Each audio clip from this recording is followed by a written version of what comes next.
We are live and fortunately alive. Yay! I hope so. My signal here at the house today has been kind of weird, so if we switch places, just be pre-warned. Oh, I should check which. Let me check which. Yeah, I'm good. Okay. Well, Right. in theory, we'll see. But Friday, know. I saw how lopsided I had let my beard just get because it was just growing and growing and growing. So I decided to trim it back down, and that actually takes out some of the gray. So I was happy about that. And oh, we're gonna see a doggy. Are you gonna get up, Sammy? Are we gonna see Sammy? Come on. Your Come on. Sammy is nicer than my Sammy. Sammy, they want to see you. Come here. Come here. Come Come here. here, Sammy. Come here. Sammy, come here. There you go. There Oh you yeah. Who's a good? go. Yes. Kisses. Yes. Yes. He looked like he was thinking about it. So, anyway. Good Well, boy. it's Monday. Congratulations, you made it through the weekend. Lizzie, I hope you're feeling better. I haven't been checking in on Discord like I should. I apologize. Hey, mother.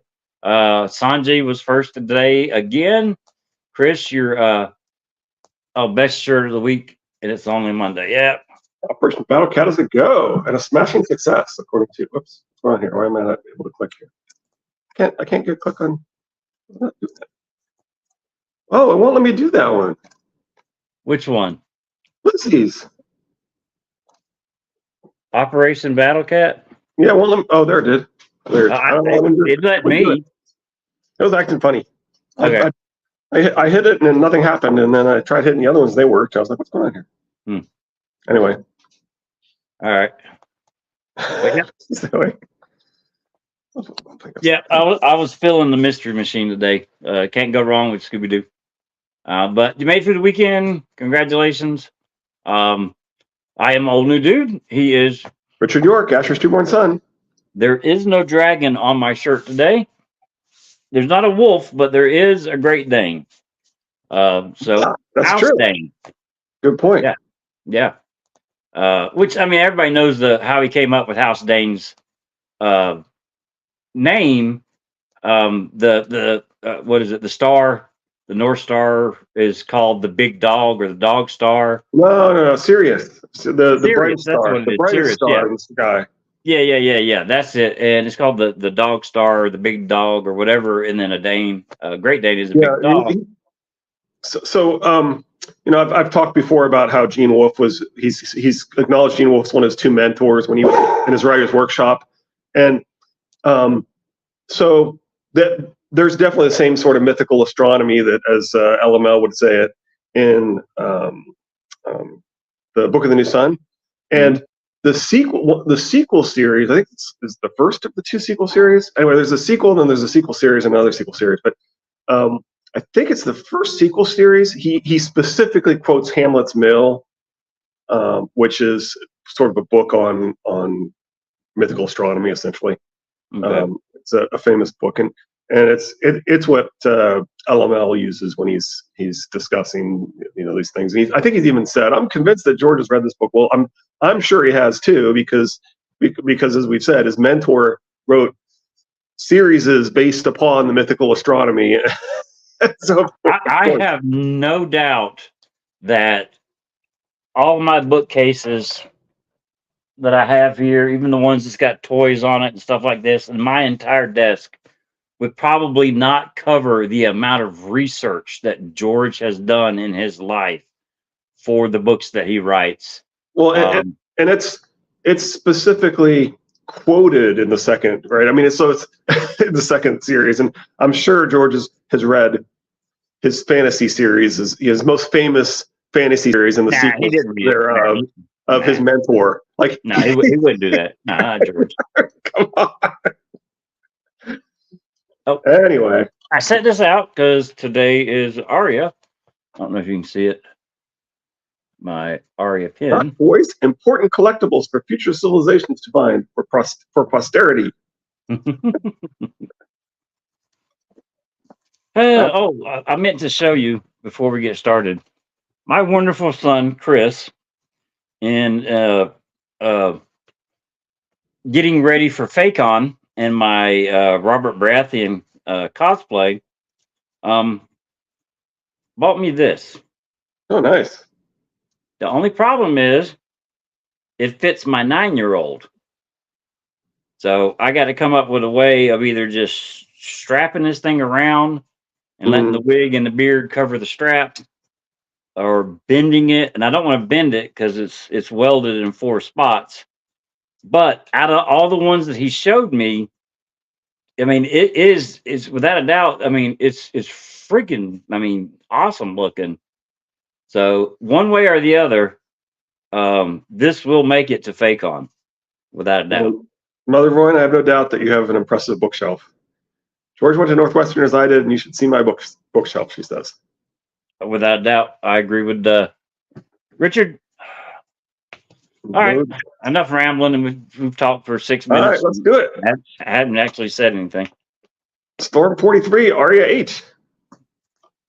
The ghost of Lyanna Stark returns to haunt the ghost of Highheart. See gray areas, the mysterious life of Rhaegar Targaryen. Who is this gray area you speak of?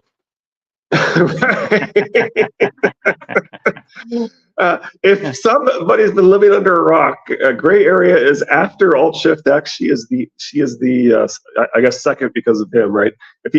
She's the biggest or second biggest after Alt Shift X YouTuber in the Song of Ice and Fire community. Sweet summer child. 3 gold dragons to whoever brings me that crown.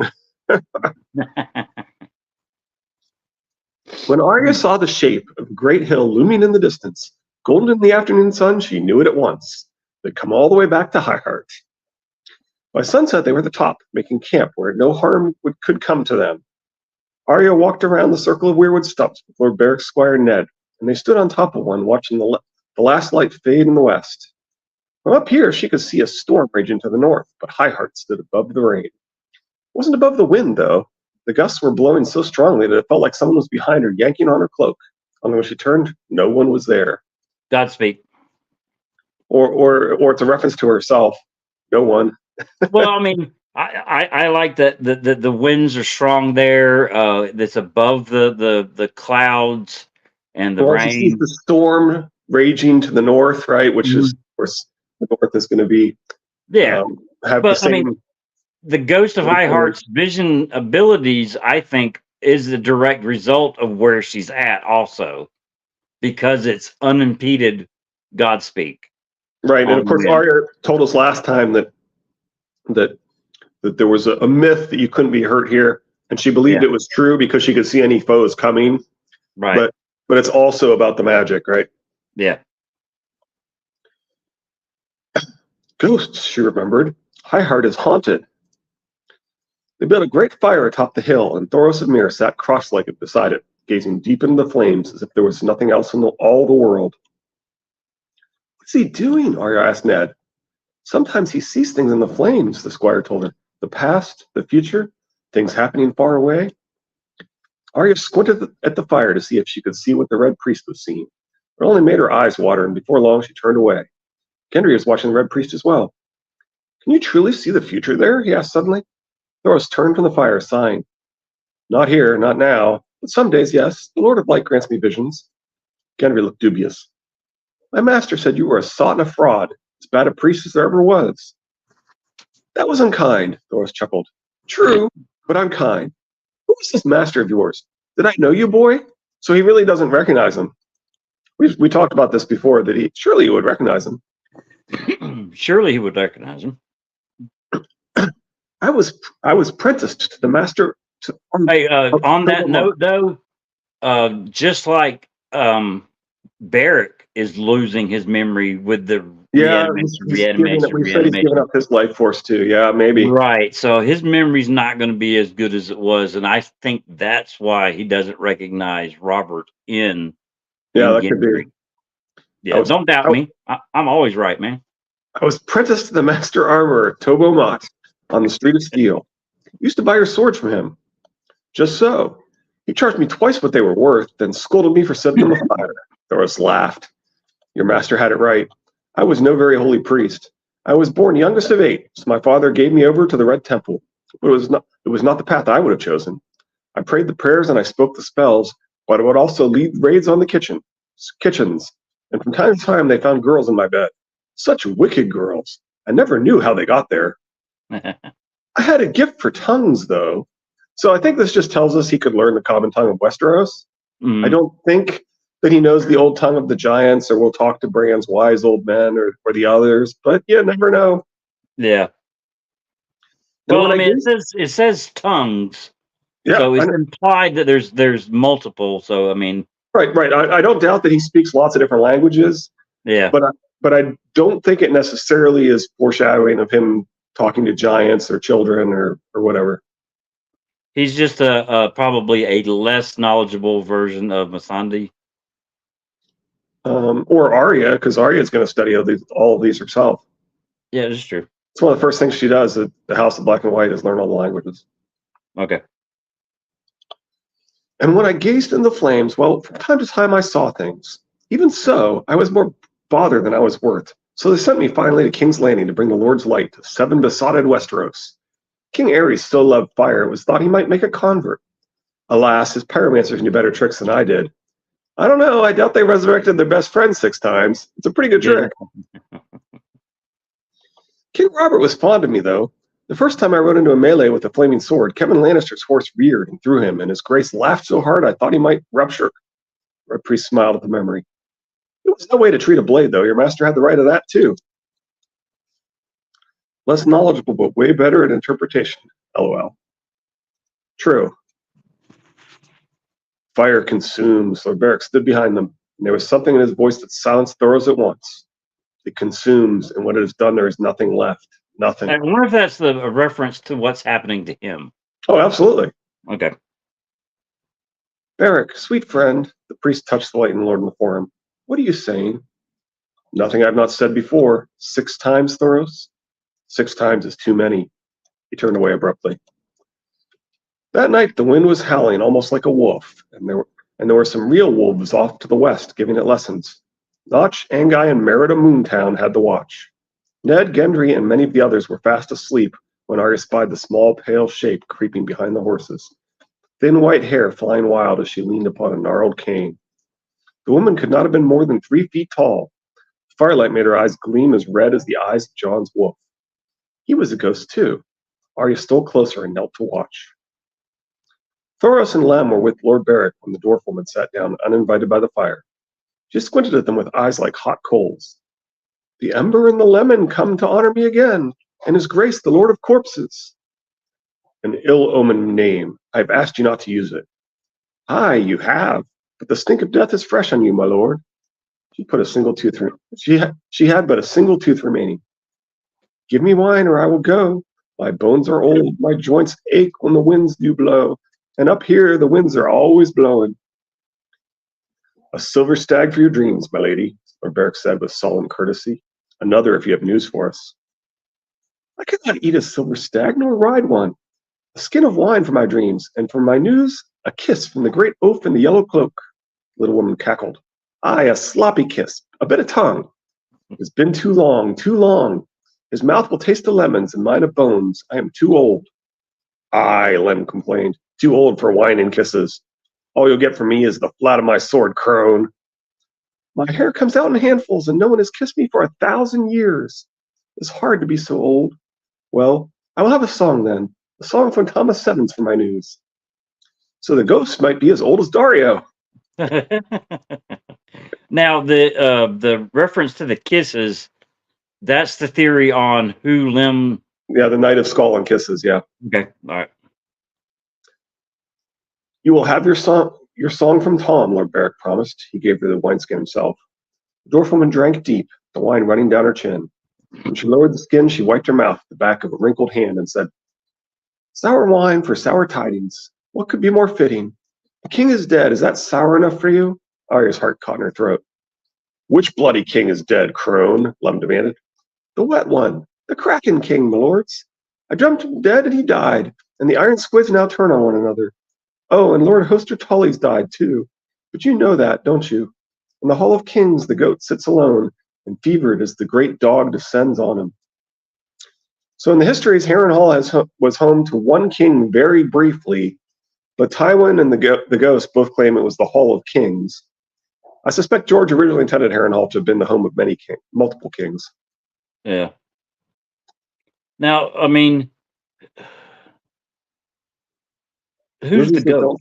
Don't say theory on Monday.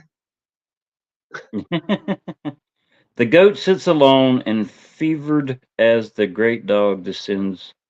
Right, he's already fevered. Oh, well, that's interesting because that hasn't happened yet. Oh no, it has. She's already bitten him. Right. So we're going to see. So the very next chapter is going to be "I Dreamed of You." So I guess it's somewhat simultaneously happening, right? So he's fevered because Brienne bites his ear and he winds up dying from that, right?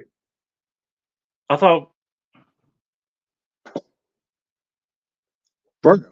Who's the mountain mess with? I don't know. Isn't it? Yeah, it's Vargo. Yeah, it's Vargo, isn't it? Yeah, but Vargo's the one that she bites his ear. Okay. No, I'm not saying that he's gonna die right away, but Jamie's gonna think it's funny that he was dying of the fever. They like feed him parts of himself and so forth, right? Okay. Well, yeah, he dies slowly, but he does die from her biting his ear. All right. And that's why he's fevered. Okay, that makes sense now. And of course, the great dog is going to be Gregor because the sigils the dogs. Yeah. The old woman took another long gulp of wine, squeezing the skin as she raised it to her lips. The great dog, did she mean the hound, or maybe his brother, the mountain that rides? Arya was not certain, but obviously we are.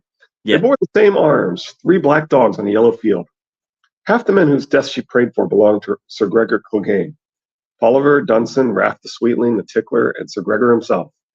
Maybe Lord Beric will hang them all. So Arya doesn't seem like she needs to kill them herself. Seems like she'd be happy for somebody else to do it. Mm-hmm. I dreamt a wolf howling in the rain, but no one heard his grief, the dwarf woman was saying. I dreamt such a clangor, I thought my head might burst. Drums and horns and pipes and screams, but the saddest sound was the little bells. I dreamt of a maid, justice for Jingle Bell. Anyway, I dreamt of a maid that feast with purple serpents in her hair, venom dripping from their fangs. And later I dreamt that maid again, slaying a savage giant in a castle built of snow. She turned her head. I pointed out when we were talking about who could possibly have killed who at the purple wedding and everything. The reference to purple serpents does give a slight nod to Oberon, which is the Red Viper of Dorne. Mm-hmm. So I mean, I don't know if I said it in the video or to you later. I can't remember. I think it was on since we had such a long stream on that. I think you okay. You can talk about that. Which I mean, I'm generally wrong about damn near everything, but and Lizzie's just I think it's basically agreeing for where we wound up, right? It's both. First he gets bitten by Brienne and then taken apart by the mountain. Okay. Thank you, Lizzie. She turned her head sharply and smiled through the gloom right at Arya. You cannot hide from me, child. Come closer now. Cold fingers walked down Arya's neck. Fear cuts deeper than swords, she reminded herself. She stood and approached the fire warily, light in the balls of her feet, poised to flee. Northwood studied her with dim red eyes. I see you, she whispered. I see you, wolf child, blood child. I thought it was the Lord who smelled of death. She began to sob, her little body shaking.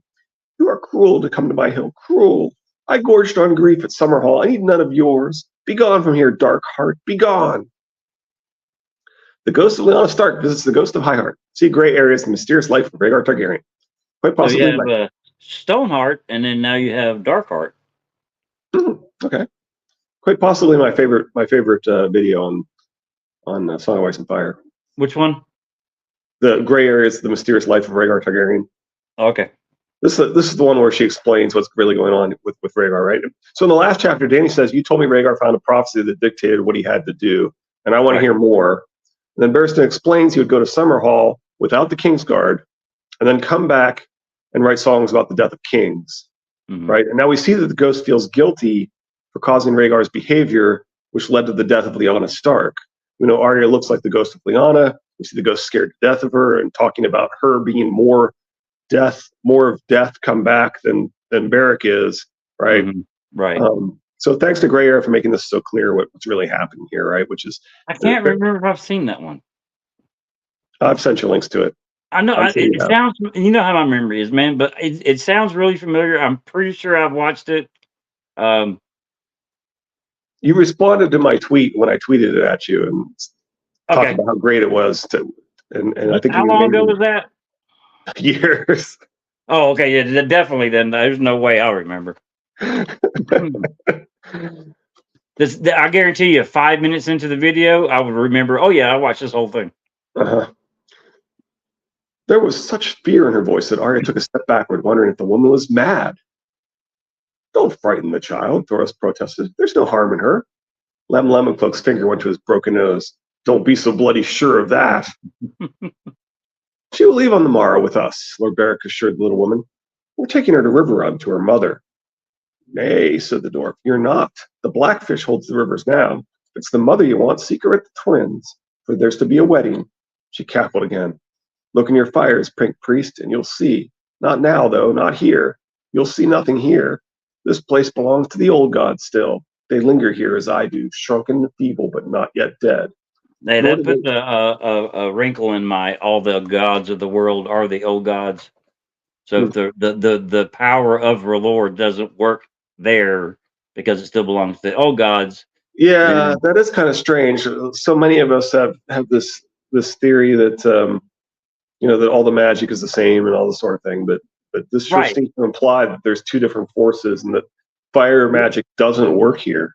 Well, also, if you stop and think about it, a lot of the staring into flames, I know I've heard it before, and you know me, I can't remember where I heard it from. They're generally burning wood most of the time. And when they're burning the wood, they're seeing the visions through the power of the wood. Okay. Even though it's not weirwoods, it's still trees, and trees have memories, and trees are connected to the old gods. But she's right. He really can't see here. No, he can't squat. Yeah. So there's something, I mean, it's George just being mystical, but still, it kind of does throw a wrinkle in the common theory there. Yeah. Don't tell Lady Thistle that. Nor do they love the flames. For the oak recalls the acorn dreams the oak, the stump lives in them both. And they remember when the first men came with fire in their fists. So it's interesting, it's not saying that the problem here is the Andals, it's saying the problem here was the first men. Mm-hmm. That's very interesting. I mean, we knew that the story, but apparently this area, at least according to the ghost, and the ghost's been around for 1,000 years. Well, more than that, right? Sometime more than 1,000 years ago was when she was kissing. So. I mean, stop. How often is she wrong? The fact that she understands what's going on makes me think that she's aware that you can see the past as well as the future. So now, the fact that she knows being she can alive for 1,000 years might not be in the sense that we're thinking, because if she is a product of children of the forest, then what if it's a bit of a hive mind to where they remember the generations that came before them as is passed on into the next generation type thing. Okay, so you're saying she may be remembering other people's kisses rather than her own. Okay. Right. Okay, I like that.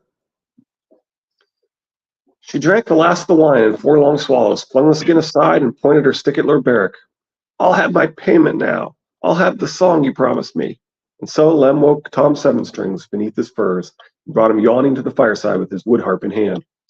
The same song as before? He asked. Oh, aye, my Jenny's song. Is there another? So he sang, and the dwarfwoman closed her eyes and rocked slowly back and forth, murmuring the words and crying. Thoros took Arya firmly by the hand and drew her aside. Let her savor her song in peace, he said. It is all she has left. Hey, speaking of that song, that is one of the better moments in the final season. Oh, yeah. Pod singing.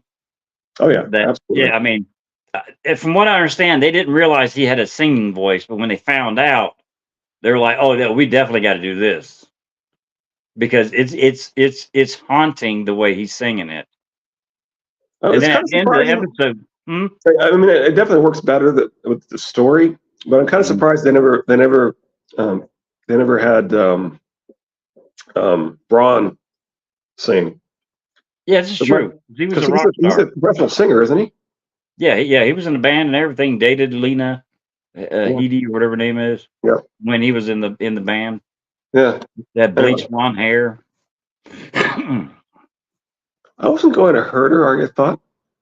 What did she mean about the twins? My mother's at River Run, isn't she? She was, the red priest rubbed beneath his chin. A wedding, she said. We shall see. Wherever she is, Lord Barrett will find her, though.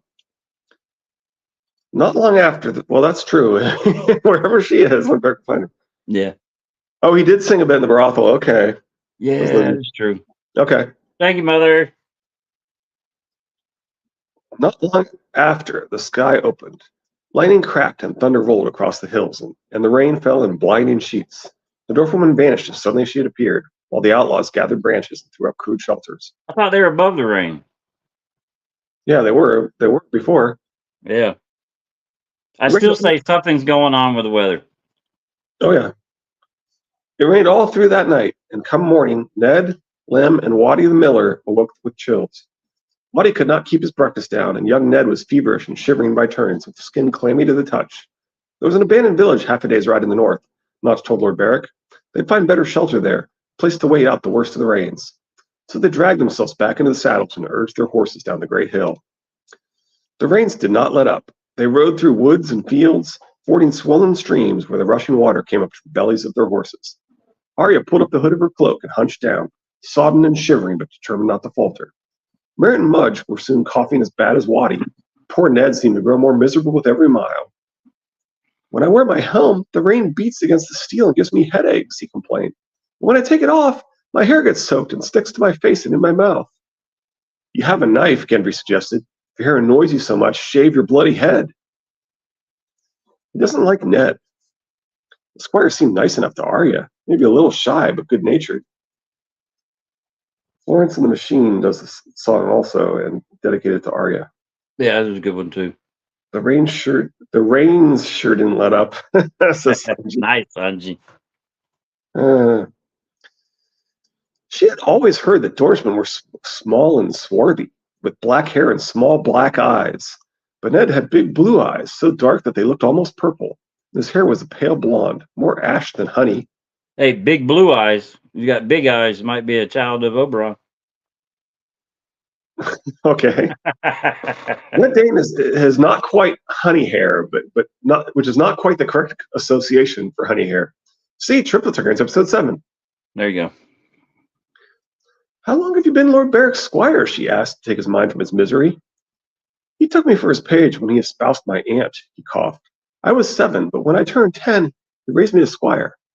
I won a prize once riding at rings. I never learned the lance, but I could beat you with a sword, said Arya. Have you killed anyone? That seemed to startle him. I'm only 12. This is kind of odd to me. We've seen Arya watch Ned fight in battles, so it's not nearly as presumptuous as it might at first sound, which Arya immediately points out. Yeah. I killed a boy when I was 8, Arya almost said, but she thought she'd better not. You've been in battles, though. Right? Well, like we said, she's seen him be in battle, so it's not that crazy of a concept here. Yeah. Yes, he did not sound very proud of it. I was at the Bummer's Ford when Lord Barrick fell into the river. I dragged him up onto the bank so he wouldn't drown and stood over him with my sword. I never had to fight, though.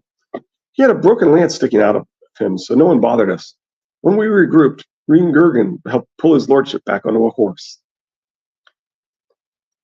Arya was remembering the stable boy at King's Landing. After him, there'd been that guard whose throat she cut at Harrenhal, and Sir Amory's men at that holdfast by the lake. She didn't know if Weiss and Chiswick counted, or the ones who died on account of the weasel soup. All of a sudden, she felt very sad. My father was called Ned, too, she said. I know, I saw him at the hands tourney. I wanted to go up and speak with him, but I couldn't think what to say. Ned shivered beneath his cloak, a sodden length of pale purple. Were you at the tourney? I saw your sister there. Sir Loras Tyrell gave her a rose. She told me. It all seemed so long ago. Her friend Jane Poole fell in love with your Lord Barrick. He's promised to my aunt. Ned looked uncomfortable. That was before he died, she thought, as Ned's voice trailed off into an awkward silence. The horse's hooves made sucking sounds as they pulled free of the mud. My lady, Ned said at last, you have a base-born brother, Jon Snow? He's with the Night's Watch on the wall. Maybe I should go to the wall instead of Riverrun. Jon wouldn't care who I killed or whether I brushed my hair. Jon looks like me. even though he's bastard born. He used to muss my hair and call me little sister. Arya missed John most of all. Just saying his name made her sad. How do you know about John? He is my milk brother. Girl Nettles says, hello, hello, everyone. Hey, Hello, Nettles. Brother? Arya did not understand. But you're from Dorne. How could you and John be blood? I think he and John are blood. Exactly. Milk brothers, not blood. My lady mother had no milk when I was little, so Wyla had to nurse me. Arya was lost. Who's Wyla? Jon Snow's mother. He never told you? She served us for years and years, since before I was born. So both Neds tell us Wyla is Jon's mother. This is kind of the funniest Jon Snow parentage theory, as it's the one best supported by the text and least believed by the fandom. Exactly. I think this could be considered a correct answer to the question, who is Jon Snow's mother, with the information available to us at this time, but not necessarily the only correct answer. See Triplet Targaryen's episodes 1 and 2. Well, I mean, Ashara Dane did use the name Wylo when they went to the Three Sisters, and Maybe. yeah, she did. Okay. I mean, if she had to come up with a fake name, Yeah, I mean, that makes sense. You're right, and that yeah. it would help. It would help to establish what they've told other people, and therefore. Okay. Well, I mean, when you go to the sisters, yeah, come up with a fake name to protect yourself. You're going to pick a name that you know, Right, you can easily remember. So, I mean, and using we know that Ned was acting as if he was betrothed to the fisherman's daughter at the time, as if they right, were everybody married thought or in love or whatever. Yep. They were in love, and then that's Jon Snow's mother, and that's not the first time They're we've convinced. heard it. They're absolutely convinced that it's Jon Snow's mother. Yep. Yeah. Jon never knew his mother, not even her name. Arya gave Ned a wary look. You know her truly? This is making mock of me. If you lie, I'll punch your face.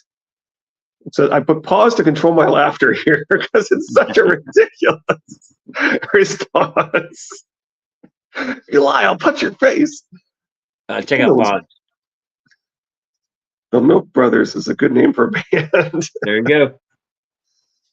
Wylo was Ron just started. Wylo was my wet nurse, he repeated solemnly. I swear it on the honor of my house. You have a house? That was stupid. He was a squire. Of course he had a house. Who are you? My lady? Ned looked embarrassed. I'm Edric Dane, the Lord of Starfall. Behind them, Gendry groaned. Lords and ladies, he proclaimed in a disgusted tone. Arya plucked a withered crab up a passing branch and whipped it at him, bouncing it off his thick, full head. I think it's funny if my theory and some other people's theories are correct. These lords and ladies, and he's actually a prince and the rightful king. The rightful king right now, yeah. Yeah. Ow, he said. That hurt. He felt the skin above his eye. What kind of lady throws crab apples at people? The bad kind, said Arya, suddenly contrite. She turned back to Ned. I'm sorry, I didn't know who you were, my lord. The fault is mine, my lady, he said. He was very polite. Jon has a mother. Wyla. Her name was Wyla. She would need to remember so she could tell him the next time she saw him. She wondered if he would still call her little sister. I'm not so little anymore. You have to call me something else. Maybe once she got to River Run, she could write Jon a letter and tell him what Ned Dane had said. There was an Arthur Dane, she remembered. The one they called the Sword of the Morning. My father was Sir Arthur's elder brother. Lady Ashara was my aunt. I never knew her, though. She threw herself into the sea from atop the pale stone sword before I was born. So the term pale stone is used twice to describe Longclaw. Find Jon Snow to Ashara Dane. Why would that be? See Triplet Targaryen's episodes 1, 2, and 7. that counts as 3 right there, doesn't it? Individually. I think so. Okay. Why would she do that? Said Arya, startled. Ned looked wary. Maybe he was afraid that she was going to throw something at him. Your lord father never spoke of her, he said. The Lady Ashara Dane of Starfall? And this reminds me so much of Jojen, right? So Ned specifically insisted that the name of Ashara Dane would be erased in Winterfell, much as the story of Asher as the Dione has been largely erased in our world. Ned Dane and the Reeds are both shocked by this erasure. See Triplet Targaryen's episode 1. I was at 10, and I just did another one there. Are you going for Baker's dozen? No, did he know her? Before Robert was king, she met your father and his brothers at Harrenhal during the year of the false spring. Oh, I did not know what else to say. Why did she jump in the sea, though? Her heart was broken. Sansa would have sighed and shed a tear for true. You switch sides. Yep. Sansa would have sighed and shed a tear for true love, but Arya just thought it was stupid. She couldn't say that to Ned, though, not about his own aunt. Did someone break it? He hesitated. Perhaps it's not my place. Tell me. He looked at her uncomfortably. My Aunt Illyria says Lady Ashara and your father fell in love at Harrenhal. That's not so. He loved my lady mother. I'm sure he did, my lady, but she was the only one he loved. The fact that so many in the fandom actually believe Arya is right here is kind of crazy to me. Yeah. J.T. Targaryen's episodes 1 and 2. Even if R plus L wound up equaling J in the books, the evidence for Ashara and Ned's marriage would still be there. Yeah. He must have found that bastard under a cabbage leaf then, Gendry said behind them. Arya wished she had another crab apple to bounce off his face. My father had honor, she said angrily. We weren't talking to you anyway. Why don't you go back to Stony Septon and ring that girl's stupid bells? We can think of a reason not to do that. Yeah, exactly. But it'd be fitting in this story for some reason. Yeah, exactly. Gendry ignored that. Another hint that there is some Targaryen blood on his father's side in Gendry. This is impressive for Monday.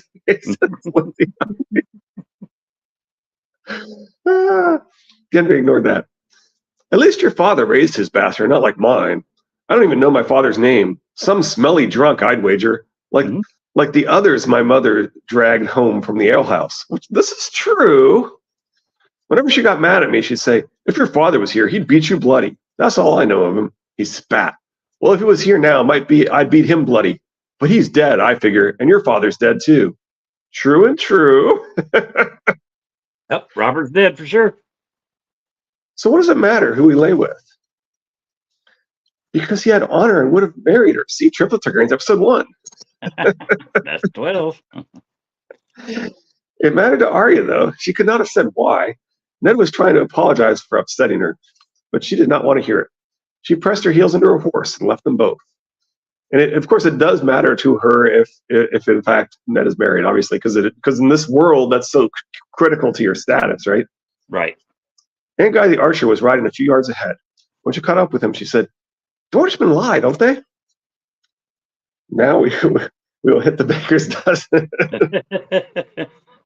They're famous for it, the bowman grinned. Of course, they say the same of us marchers, so there you are. What's the trouble now? Ned's a good lad. He's just a stupid liar. Arya left the trail, left a rotten log, and splashed across the stream bed, ignoring the shouts of the outlaws behind her. They just want to tell me more lies. She thought about trying to get away from them, but then there were too many, and they knew these lands too well. What was the use of running if they caught you? It was Harwin who rode up beside her in the end. Where do you think you're going, milady? You shouldn't run off. There are wolves in these woods, and worse things. I'm not afraid, she said. That boy Ned said, aye, he told me. Lady Ashara Dane. It's an old tale, that one. I heard it once at Winterfell, when I was no older than you are now. He took hold of her bridle firmly and turned her horse around. I doubt there's any truth to it, but if there is, what of it? When Ned met this Dornish lady, his brother Brandon was still alive, and it was him betrothed to Lady Catelyn. So there's no stain on your father's honor. There's not like a tourney to make the blood run hot, so maybe some words were whispered in the tent of the night. Who can say? Words or kisses, maybe more. Where's the harm in that? Spring had come, or so they thought. Neither one of them was pledged. She killed herself, though, said Arya uncertainly. Ned says she jumped from a tower into the sea. So she did, Harwin admitted as he led her back. But that was for grief, I'd wager. She lost a brother, the sword of the morning. He shook his head. Let it lie, my lady. They're dead, all of them. Are they? See Triplet Targaryen's episode 6. There's a baker's dozen. Let it lie. And please, when we come to Riverrun, say naught of this to your mother. The village was just where Notch had promised it would be. They took shelter in a gray stone stable. Only half a roof remained, but that was half a roof more than any other building in the village. It's not a village, it's only black stones and old bones. Black stones and old bones. That's an interesting expression. Yeah. Did the Lannisters kill the people who lived here? Arya asked as she helped Anguy dry the horses. No, he pointed. Look at how thick the moss grows on the stones. No one's moved them for a long time. And there's a tree growing out of the wall there. See? This place was put to the torch a long time ago. Who did it then? Asked Gendry. Hoster Tully. Notch was a stooped, thin, gray-haired man born in these parts. This was Lord Goodbrook's village. When Riverrun declared for Robert, Goodbrook stayed loyal to the king, so Lord Tully came down on him with fire and sword. After the trident, Goodbrook's son made his peace with Robert and Lord Hoster. That didn't help the dead none. So this is why we speculated that Hoster may have been the man Ned was thinking about when he said it would not be the first time that Ned had been forced to make common cause with a man he despised. Yeah. In his fourth chapter. The other likely alternative would be Dorcas, aka Varys, who Ned refers to as the counselor Ned liked least. All right, so we know he feels that way about Varys. Yeah. A silence fell. Black stones and old bones make me think of chess and dominoes, game pieces. Oh, okay, I like that. I do too. This is a giant side bass game.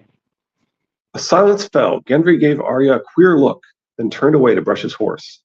Outside, the rain came down and down. I say we need a fire, Thoros declared. The night is dark and full of terrors. And wet too, eh? Too very wet. Reminds me of the joke about how they spelled Canada by pulling 3 letters out of a hat. C-A, N-A, D-A. I've never heard that before in my life. That's hilarious.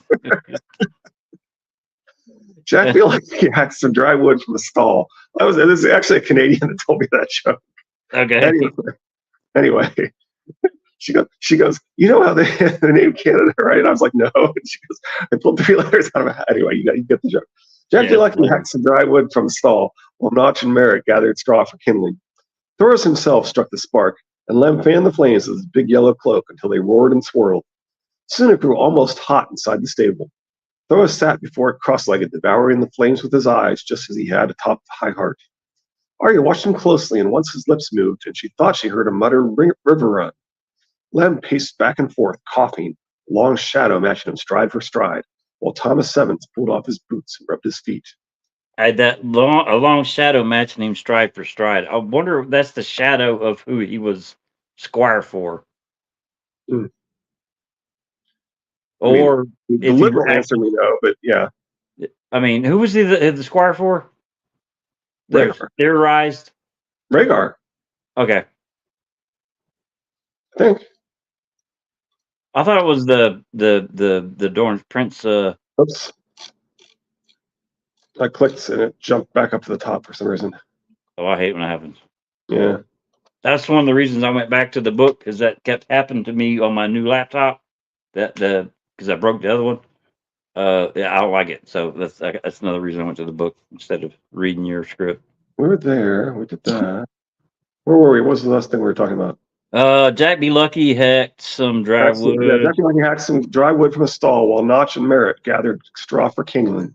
Thoros himself struck. No, we did this part. Yeah. Oh, here it is. Lem paced back and forth. That's where we're at. Coughing, a long shadow matching stride for stride, while Thomas Sevens pulled off his boots and rubbed his feet. I must be mad to be going back to River Run, the singer complained. The Tullys have never been lucky for old Tom. It was that Lysa sent me up the high road when the moon men took my gold, my horse, and all my clothes as well. There's nights in the vale. I wonder if him and Lysa had extra. Maybe. I mean, or maybe he tried, and that's why she got. Well, I mean, he might have got sent down the road when what is the Marillion or whatever his name is, the other the one that supposedly threw out the door. Yeah, when he replaced Jack Be Lucky. Thomas. I'm thinking Thomas Seven Strings. Yeah, Thomas Sevens. Yeah. It was that Lysa sent me up the high road when the moon men took my gold and my horse and all my clothes as well. There's nights in the vale still telling how I came walking up to the bloody gate with only my heart to keep me modest. They made me sing The Name Day Boy and The King Without Courage before they opened that gate. My only solace was that 3 of them died laughing. I haven't been back to the Eyrie since, and I won't sing The King Without Courage either. Not for all the gold and Casterly Lannisters, Thoros said, roaring red and gold.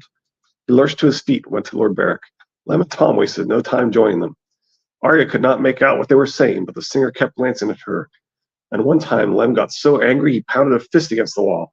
That was when Lord Beric gestured for her to come closer. It's the last thing she wanted to do, but Harwin put a hand on the small of her back and pushed her forward. She took 2 steps and hesitated, full of dread. My lord, she waited to hear what Lord Beric would say. Tell her, the Lightning Lord commanded Thoros. The Red Priest squatted down beside her. My lady, he said, the Lord granted me a view of River Run, an island in a sea of fire, it seemed. The flames were leaping lions with long crimson claws, and how they roared! A sea of Lannisters, my lady. Riverrun will soon come under attack. Arya felt as though he punched her in the belly. No! Sweetlings, said Thoros, the flames do not lie. Sometimes I read them wrongly, blind fool that I am, but not this time, I think. The Lannisters will soon have Riverrun under siege. Robb will beat them! Arya got a stubborn look. He'll beat them like he did before. Your brother may be gone, said Thoros. Your mother as well. I did not see them in the flames. This wedding the old one spoke of, a wedding on the twins. She has her own ways of knowing things, that one. The weirwoods whisper in her ear when she sleeps. But she says your mother has gone to the twins. Arya turned on Tom and Lem. If you hadn't caught me, I would have been there. I would have been home. Lord Beric paid no heed to her outburst. My lady, he said with weary courtesy, would you know your grandfather's brother by sight, Sir Brynden Tully, called the Blackfish? Would he know you, perchance? Arya shook her head miserably. She had heard her mother speak of Sir Brynden Blackfish, but if she had ever met him herself, it had been when she was too little to remember. Small chance the Blackfish will pay good coin for a girl he doesn't know, said Tom. Those Tullys are a sour, suspicious lot. He's like to think we're selling him false goods. Somebody selling him false goods with Arya? That would never happen. We'll convince him, Cloak insisted. She will, or Harwin. Riverrun is closest. I say we take her there, get the gold, and be bloody well done with her. And if the lions catch us inside the castle, said Tom, they'd like nothing better than to hang his lordship in a cage from the top of Casterly Rock. I do not mean to be taken, said Lord Beric. A final word hung unspoken in the air, alive. They all heard it, even Arya, though it never passed his lips. Still, we dare not go blindly here. I want to know where the armies are, the wolves and lions both. Sharna will know something, and Lord Vance's maester will know more. Acorn Hall's not far. Lady Smallwood will shelter us for a time while we send scouts ahead to learn. His words beat at her ears like the pounding of a drum, and suddenly it was more than Arya could stand. Dude, this almost sounds like it could be intervention right here, doesn't it? Yeah. She wanted Riverrun, not Acorn Hall. She wanted her mother and her brother Robb, not Lady Smallwood or some uncle she never knew. Whirling, she broke for the door, and when Harwin tried to grab her arm, she spun away from him quick as a snake. Outside the stables, the rain was still falling. Distant lightning flashed in the west. Arya ran as fast as she could. She did not know where she was going, only that she wanted to be alone, away from all the voices, away from their hollow words and broken promises. All I wanted was to go to Riverrun. It was her own fault for taking Gendry and Hot Pie with her when she left Harrenhal. She would have been better alone. If she had been alone, the outlaws would never have caught her. She'd be with Robb and her mother by now. They were never my pack. If they had been, they wouldn't leave me. She splashed through a puddle of muddy water. Someone was shouting her name, Harwin probably, or Gendry, but the thunder drowned them out as it rolled across the hills, half a heartbeat behind the lightning. The lightning lord, she thought angrily. Maybe he couldn't die, but he could lie. Somewhere off to her left, a horse whinnied. Arya couldn't have gone more than 50 yards from the stables, yet already she was soaked to the bone. She ducked around the corner of one of the tumble-down houses, hoping the mossy walls would keep the rain off, almost bowled right into one of the sentries. The mailed hand closed hard around her arm. You're hurting me, she said, twisting his grasp. Let go. I was going to go back. Back? Slender Clegane's laughter was iron scraping over stone. Bugger that, wolf girl. You're mine. He needed only one hand to yank her off her feet and drag her kicking toward his waiting horse. Cold rain lashed them both and washed away her shouts, and all that Arya could think of was the question he had asked her. Do you know what dogs do to wolves? Up next, Storm 44, Jamie 6. Jamie. I dreamed of you. Jamie. I On dreamed a of Friday, you. Jamie. Again, the weather makes it possible for the Yeah. Hound to get away with Arya. Yeah, you really need it to be loud for them not to hear this happen. Yeah. I mean, the more I got to thinking about it on that one chapter, John's chapter, at the Queen's Crown, it just started hitting me. There's so many things that are happening with the same weather or the same time. Like I said, Robb being slowed down so he could discuss the who wears the crown next, make the plan with Lady Mormont, and I think it's a Malister. I forget the somebody from Seaguard, I believe. Okay. If he hadn't made that plan, Lady Mormont and all of those men that were going up into the neck would have died there at the twins. So him having the enough time to come up with this plan instead of making a beeline for the twins, then I mean I think the weather somebody's sending it. I mean, if they can see past, present, and future, then some in the game of the giant game of Cybass, somebody they're moving the pieces, and the way that they can move the pieces one way is through the weather. They can help this piece accomplish this goal, or they could slow this piece down. I mean, other than putting mental dreams and stuff like we think Brandon Leaping is doing, weather is the other tool at somebody's uh, Yeah. yeah. Well, although it seems like it would have been easier just to give him the idea. Well, I mean, it's a lot of different moving parts, though. I mean, you accomplish the same goal with one storm, basically. All right. Well, I mean, you give Arya the gleam to run, and then apparently you gave the hound the gleam to follow, and then this is the second time the hound has been masked by rain at pivotal moments in the story for him. The last time that he snuck up on the Brotherhood, it was raining, so he got in and got out, be it unseen. And then there's this time he's 50 yards from where the stable is.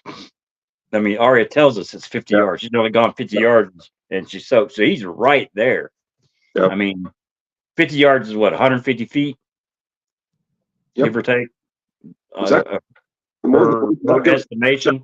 Yeah, well, I mean, it's exactly 150 feet, but I'm going off her estimation of 50 yards. Sure. So, I mean, it's give or take 150 feet. And the hound is not quiet, without a doubt. I mean, he's told that he's laughing. I mean, it's yeah, there's a lot going on. There's more than going on in this giant Cybass game than I originally had thought. And I think there's a lot more players than just two people. Well, I was thinking about that. So I mean, I still think it could just be two people, but I do think there's the symbolism sure seems to point that almost every time we see others, it's people that are serving something at something else that are being called the others. Mm-hmm. So it's not. It's if in fact the implication there is that the others are serving someone, then there really is some sort of great other, right? Some sort of force that's above them, right? And he's gone and named great other. I mean, it's telling you right there. You got two people at the very top that are playing the giant Cybass game. The people that we see in the story that are we think are playing the game, Bran, Bloodraven, Melisandre, all of those are pieces for the people above them. I mean, Littlefinger, I think, is a piece for the Three-Eyed Crow. It would just be Bran versus the Great Other in terms of the top level, but still, I was like, well, maybe Bran's the only time traveler, but I'm not sure that being able to, if you're, let's say it's Azor Ahai trapped in the Weirwood web, as Elmo would say, right? Well, then, and that's one of the reasons okay. Anyway, and then, well, if you're around for thousands of years and you're able to see forward and backward and make changes and still see forward, then that's actually, even without being a time traveler, you can do what the time traveler can do, right? Because you can picture what would happen if you made a change, see what happens, and then make a different change, right? So, well, I mean, there's the old time, if you see the future, it'll never happen. Right. The Newcomb's paradox idea is well, if you can accurately predict the future, then it's their free will. Can there be free will and an accurate omniscience about the future, right? Right. And anyway, but my point being that I used to think, well, there could be two time travelers, or maybe Bran's the only time traveler, and he's able to win because he's able to go back. But it's really not that different to be thousands years old, able to see the future, able to make changes and see the impact of those changes. Right? That's actually not that different from being a time traveler. So So yeah, but you avoid the time traveler's right, paradox that right, right, that right, every story just seems to screw it up. right. So if Bran is a time traveler, and then we've got this great other Hmm. trapped Azor Ahai, whatever you want to say, Yeah. that's in charge of the force that's in charge of the others, the force that's Mhm. hence the name the Great Other. Anyway, if if you if you want to, if you have that force, and that force is able to be thousands of years old, see all possible futures and decide what to do, and see whether this change will it's almost the same thing. So you Yeah, effectively do have two time travelers, effectively. effectively. It's like Nicolas Cage in Next. Yeah, I like that movie. I do too. I was hoping we'd get the sequel, but we never did. Well, It's one of my favorite Nicolas Cage movies. My favorite Nicolas Cage movie is Face Off. I'm sorry. it's one of the most fun, what superpower would you like kind of Yeah, I mean, deals seeing too. 2 minutes into the future, and I mean, it's pretty cute. It's the way he's able to be the best or worst fighter as the situation warrants. Yeah, just depending on what the outcome he wants. But yeah, it's a pretty good movie. But yeah, I do like the. I mean, we're told that I mean they can see the acorn, the tree, and the stump. Right here. He's got Past, it. present, future. Yep. So that's where I think that the weather control is coming in. Is they're seeing the future. They need this piece to do this, or this piece gets caught. Well, how can I not get this piece caught? Well, Well, just like you let's said, mask them with rain. there's lots Yeah, of different things that are influenced by that, yeah, and so one change can have lots of different effects that are all what you want potentially. exactly. It's the domino effect or the butterfly effect, whatever you want to Yeah, call it. butterfly effect. Yeah. Yeah. All right. Well, we're almost to an hour. Want to wrap up? Yeah. It's funny. It was that's probably. I enjoyed this one actually better than I did last Friday. I mean, I love Arya chapters for sure. Oh yeah. All right, I'm not gonna jinx myself, but I'm gonna jinx myself real quick. Knock on wood. Wednesday. I cannot wait for Wednesday to get here. We've missed, I think, maybe two. I don't know, but I'm knock on wood again. Hopefully, the Lady Thistle and Lizzie. I'm glad Lizzie is feeling better than she was. But I want all of us here on Wednesday, Hump Day for Theory Day, because I'll talk more about the weather. But also, Lady Thistle had sent me a picture of a printout of other topics that people theories that they were talking about and everything. So I think we should have a lot of fun Wednesday. I can't wait for it. I'm actually very enthusiastic about it. And but hopefully everybody will be here same bat time, same bat channel on Hump Day. But again, everybody, Sanji, congratulations for being first today. You've kind of put Krista Crow in his place. He's got a little too cocky. Wait a minute, hold on a second. Like the video, or else you'll be hunted by a duck with a blow dart. Lady Thistle. I saw blow and I didn't know what the next word was. I was like, what? Never mind. It's just like the football shape. Y'all I had a blast today. I appreciate everybody joining us. We'll see y'all Wednesday. Take care. Enjoy. Bye. Bye, Richard. Bye. Oops.